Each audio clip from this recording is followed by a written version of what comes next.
بسم اللہ الرحمن الرحیم.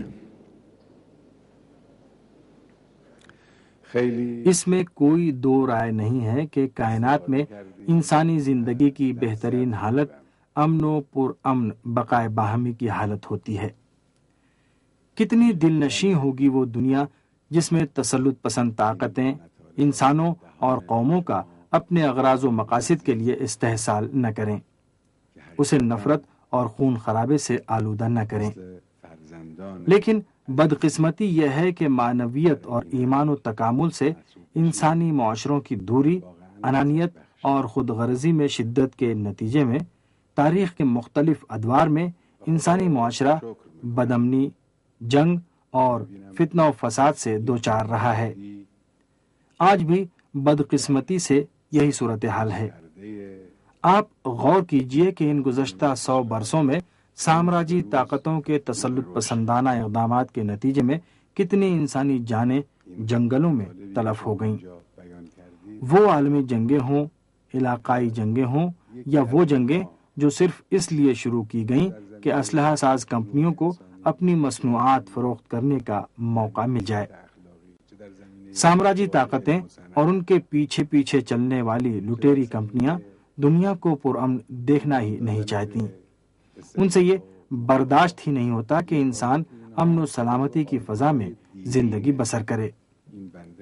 مختلف طریقوں سے انسانی زندگی کو نقصان پہنچا رہی ہیں، انسانیت کی بقا اور سلامتی کے لیے خطرے پیدا کر رہی ہیں. آج آپ دیکھیے کہ بدطینت ترین عالمی طاقتیں جن کی بد کرداری اور حرص و طمع عالمی سطح پر انجام پانے والے ان کے تمام کاموں میں ہویدہ ہے، کس طرح انسانی حقوق اور جمہوریت کے بورڈ کے ساتھ سامنے آتی اور پروپیگنڈا کرتی ہیں، ممالک کو دھمکیاں دیتی ہیں. ہمارا مشرق وسطی کا علاقہ اور مغربی ایشیا کا علاقہ ان کی دھمکیوں اور خطرات کی زد پر ہے. ایسے عالم میں قوموں کی کیا ذمہ داری ہے؟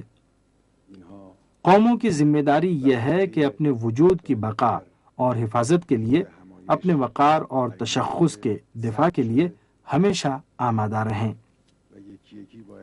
جس قوم نے بھی اس سلسلے میں غفلت برتی، نابودی اس کا مقدر بن گئی. جو قوم دفاع، استقامت اور پائیداری کی ضرورت کو بر وقت نہیں سمجھ سکی، وہ کچل دی گئی. ہماری قوم نے ثابت کر دیا کہ وہ غفلت کا شکار نہ ہے اور نہ ہوگی.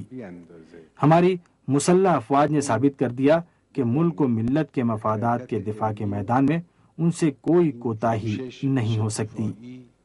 عزیزو، الگ الگ ناموں سے موسوم مسلح فورسز ایک ہی خاندان کے ارکان ہیں. فوج، پاسداران انقلاب فورس، بسیج یعنی رضاکار فورس، پولیس فورس، سب اس ملک کی عزت و وقار کی حفاظت کے لیے تشکیل شدہ ایک دفاعی سسٹم کے مختلف اجزاء ہیں. آپ اپنے اندر اس جذبے اور ذہنیت کی تقویت کیجیے کہ آپ سب ایک دوسرے سے وابستہ ہیں. اس پورے سسٹم کا سب سے اہم فریضہ ہر لمحے ہوشیار اور چوکنا رہنا ہے. ہمیشہ خود کو آمادہ رکھیے، ذہنی اور جسمانی لحاظ سے فٹ رکھیے. ممکن ہے کہ برسوں ملک کے لیے کوئی خطرہ پیش نہ آئے، لیکن معمولی ترین اندیشے کے لیے بھی آپ کو ہمیشہ تیار رہنا چاہیے. اسلامی جمہوریہ ایران عالمی میدان میں عدل و انصاف اور حریت پسندی و آزادی کا پیغام دیتا ہے، انسانیت و معنویت کا پیغام دیتا ہے، اخوت و برادری کا پیغام دیتا ہے، قوموں کے عز و شرف کا پیغام دیتا ہے. اسلامی جمہوریہ ایران سامراجی طاقتوں، تسلط اور مداخلت پسند طاقتوں کا کھلا مخالف ہے. یہی وجہ ہے کہ آج قوموں کے دلوں میں اس کے لیے عزت اور بڑی طاقتوں کے دلوں میں اس کا رعب اور ہیبت قائم ہے، اور اسی وجہ سے جارح طاقتیں اس کی دشمنی پر کمر بستہ ہیں. یہی وجہ ہے کہ ایران تسلط پسند طاقتوں کے سامنے جھکنے کو تیار نہیں ہے. وہ خود کفیل ہے، اس کا توکل اور بھروسہ صرف اللہ کی ذات پر ہے۔ یہ نظام حریص اور تسلط پسند عناصر، جارح قوتوں اور ہوا و ہوس کے اسیر حاکموں کے سامنے سر تسلیم خم نہیں کرنا چاہتا۔ اس روش کے نتیجے میں اسلامی جمہوری نظام قوموں کی نظر میں لائق احترام ہے، جبکہ اس روش نے بڑی طاقتوں کو ہراساں کر دیا ہے، جس کے نتیجے میں ان کی ابدی دشمنی بھی مول لے لی ہے۔